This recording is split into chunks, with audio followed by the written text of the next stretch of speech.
నీ కృప నిత్యముండును, నీ కృప నిత్య జీవము, నీ కృప వివరింప నా తరమా యేసయ్యా. నీ కృప నిత్యముండును, నీ కృప నిత్య జీవము, నీ కృప వివరింప నా తరమా యేసయ్యా. నీతిమంతుల గుడారాలలో వినబడుచున్నది రక్షణ సంగీత సునాదము. నీతిమంతుల గుడారాలలో వినబడుచున్నది రక్షణ సంగీత సునాదము. నీ కృప నిత్యముండును, నీ కృప నిత్య జీవము, నీ కృప వివరింప నా తరమా యేసయ్యా.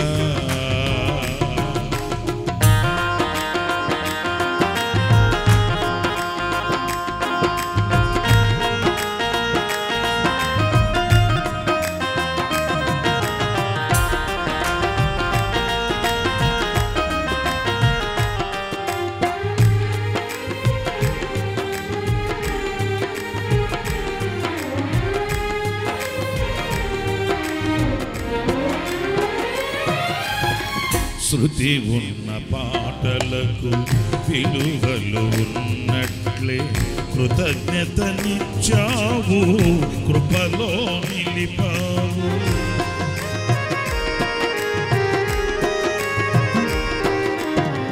శృతి ఉన్న పాటలకు విలువలు ఉన్నట్లే కృతజ్ఞతనిచ్చావు, కృపలో నిలిపావు.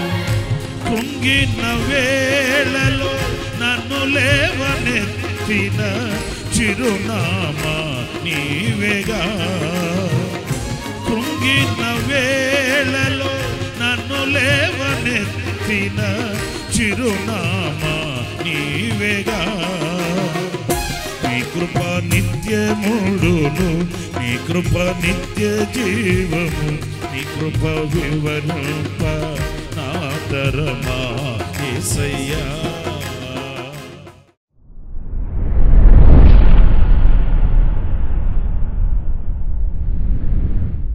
Praise the Lord. ప్రభు అయిన యేసుక్రీస్తు ప్రశస్త నామంలో మీ అందరికీ హోసన్నా మినిస్ట్రీస్ తరపున హృదయపూర్వకమైన వందనాలు తెలియపరుస్తున్నాను. ప్రియులారా, పరిశుద్ధ గ్రంథంలో కుటుంబపు వ్యవస్థకి ఒక ఉన్నతమైన ఘనతను ప్రభు అనుగ్రహించాడు. ఈ కుటుంబపు వ్యవస్థలో ఎంతో ఆశీర్వాదం, దీవెన దేవుడు అనుగ్రహించాడు. అందుకే ఆయన ఆశీర్వదించి ఫలించమని, వర్ధిల్లమని, అలాగే సమస్తమును లోపరుచుకొనమని ఇలాంటి దీవెనలన్నీ ఆయన అనుగ్రహించాడు. కానీ ఈ రోజున ఆ వ్యవస్థ ఎలా ఉంది అనేది, ఈ కుటుంబపు వ్యవస్థ ఎలా సాగుతుంది అనేది మనందరికీ తెలుసు. దేవుని దివ్యమైన ఆశీర్వాదాలతో ప్రభుని స్తుతిస్తూ కృతజ్ఞత కలిగి ఆనందంగా, రమ్యంగా కుటుంబపు వ్యవస్థని నడిపించుకునే వాళ్ళు కొందరు కనిపిస్తారు. కానీ ఈ వ్యవస్థని నడిపించుకోవడానికి ఇబ్బంది పడుతూ అవస్థపడేవాళ్ళు మరికొంతమంది కనిపిస్తారు. కానీ పరిశుద్ధ గ్రంథంలో కుటుంబాలతో కూడా కొన్ని శ్రేష్టమైన అనుభవాలు కలిగినటువంటి వ్యక్తుల్ని, ఆ కుటుంబాలని మనం చూస్తాము.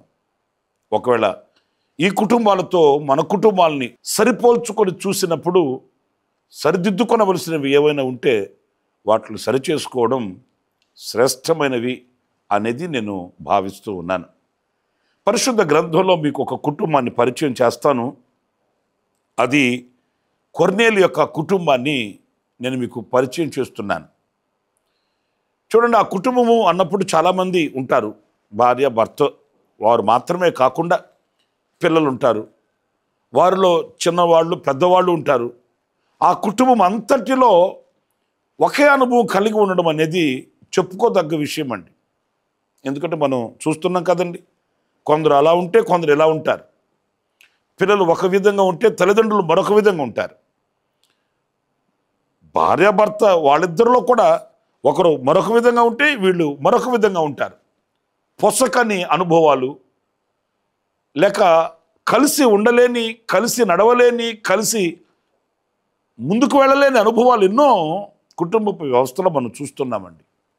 అందుకే స్వర్గసీమలుగా ఉండవలసిన కుటుంబాలు ఈ రోజున మీరు మరోలా భావించొద్దు ఈ మాట అంటున్నానని, నరక కూపాలుగా ఉంటున్నాయండి. అనేక సమస్యలు, అనేక ఇబ్బందులు, మనుషుల మనసులు కలవని అనైక్యత, ఇవన్నీ కుటుంబపు వ్యవస్థని అతలాకుతలం చేసేస్తున్నాయి. కానీ ఈ కొర్నేలి కుటుంబాన్ని మనం చూసినప్పుడు మీకు ఒక చక్కటి వాక్యాన్ని నేను చదివి వినిపిస్తాను. అపోస్తలుల కార్యాల గ్రంథం 10వ అధ్యాయం ఆ మొదటి వాక్యాన్ని నేను చదువుతున్నానండి. ఇటలీ పటాలమనబడిన పటాలములో శతాధిపతి అయిన కొర్నేలి అను భక్తిపరుడుకుడు కైసరియాలో ఉండెను. అతడు తన ఇంటి వారందరితో కూడా దేవుని యందు భయభక్తులు గలవాడై ఉండి ప్రజలకు బహుధర్మము చేయుచు ఎల్లప్పుడూ దేవునికి ప్రార్థన చేయువాడు. ప్రియులారా చూడండి, ఇక్కడ కొర్నేలి గురించి మనం ఏమని చదువుకుంటున్నాము?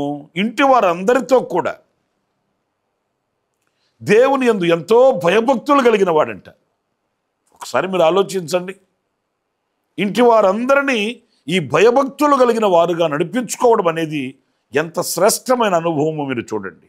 అతను భక్తిపరుడు, ఆమె భక్తిపరురాలు అని మాత్రమే కాదండి, ఆ ఇంటి వారందరూ కూడా తల్లిదండ్రులు ఎలాంటి భయభక్తులు కలిగిన వాళ్ళు, అలాగే పిల్లలు కూడాను.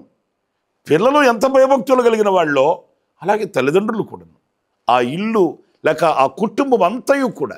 నా ప్రియమైన సహోదరులారా, ఇది ఎలా సాధ్యమై ఉంటుంది?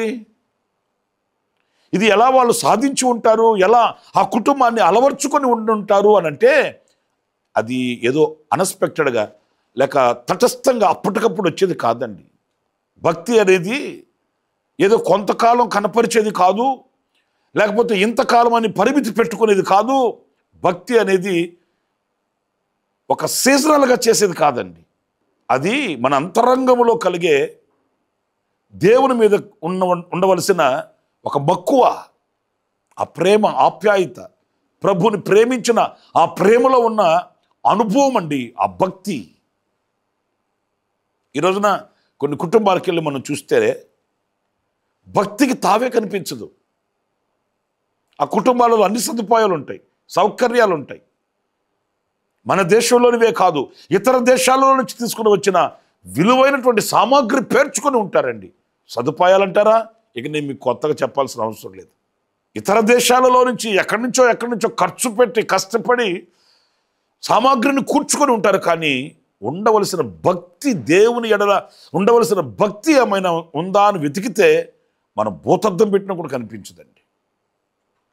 ఆ కుటుంబాలలో నెమ్మది, సంతోషం, సమాధానం, నా ప్రేమని సహోదరులరా, ఎలా ఉంటుందని మనం భావిస్తాము. అందుకే ఈ రోజున సదుపాయాలున్నా, సౌకర్యాలున్నా, ధనమున్నా, జనమున్నా కూడా ఆ కుటుంబపు వ్యవస్థలో ఉండవలసిన రమ్యత కనిపించకపోవడం నిజంగా ఇది దుఃఖకరమైనటువంటి అనుభవాలండి.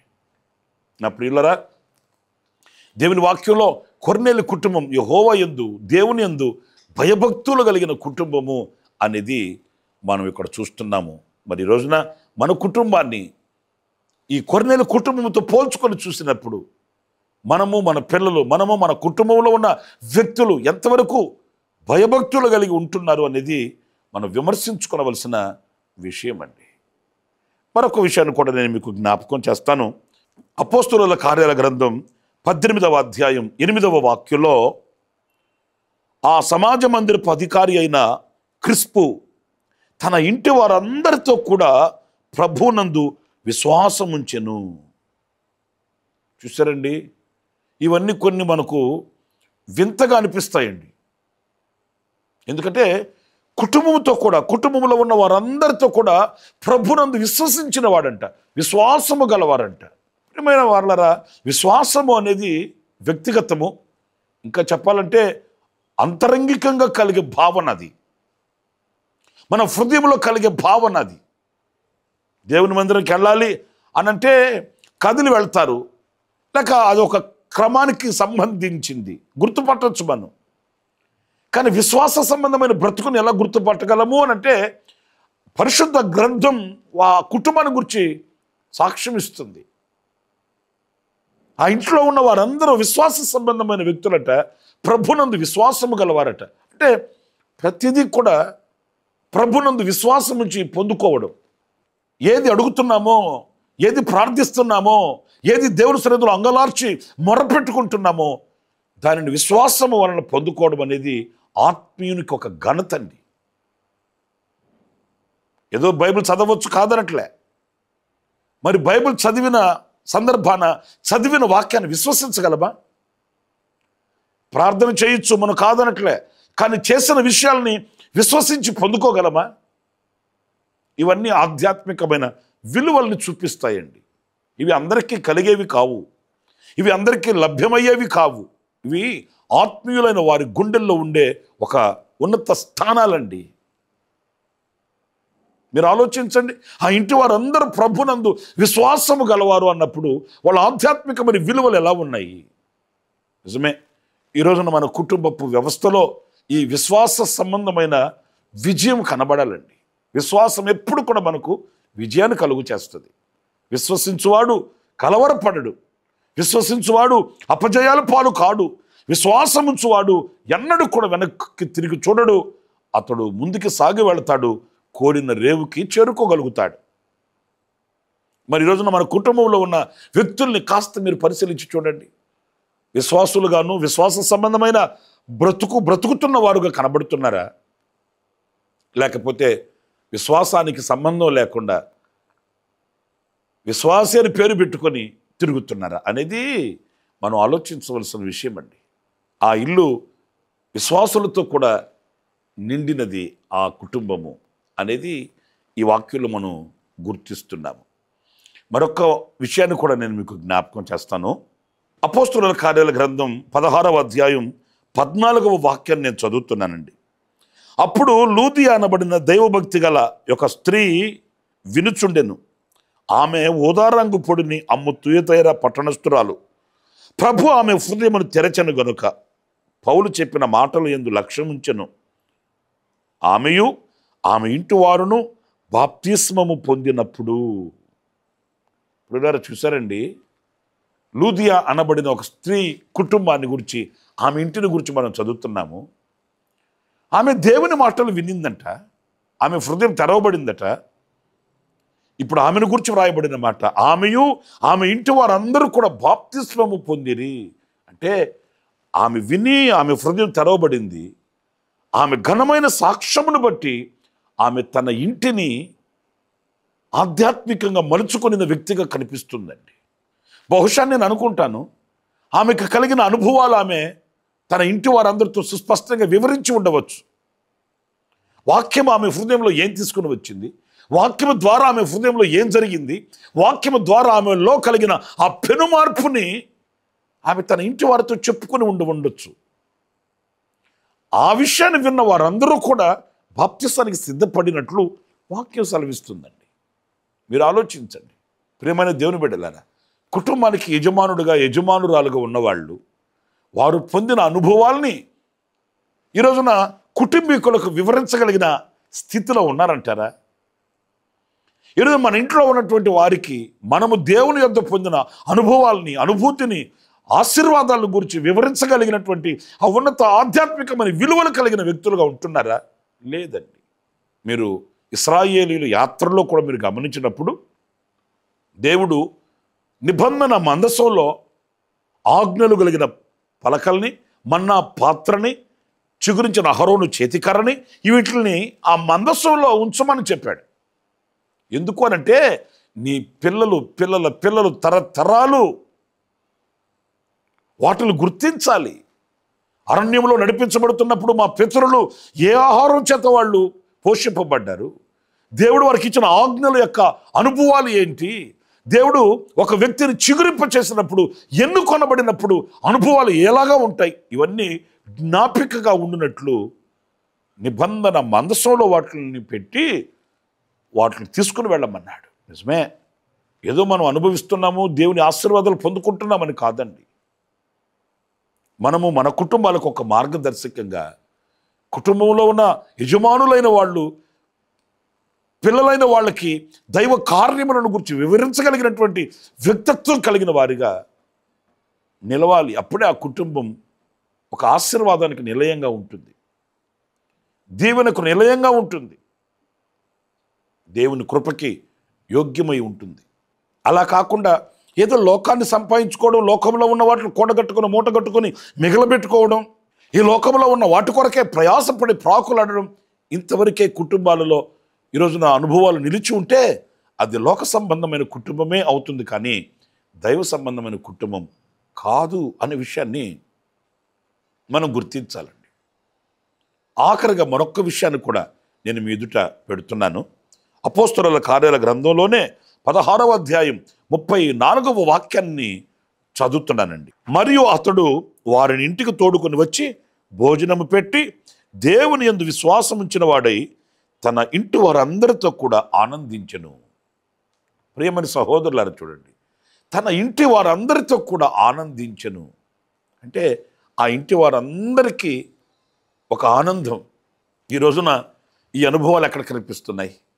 కొన్ని కుటుంబాలకు వెళితే ఎవరి ఆనందం వాళ్ళదే.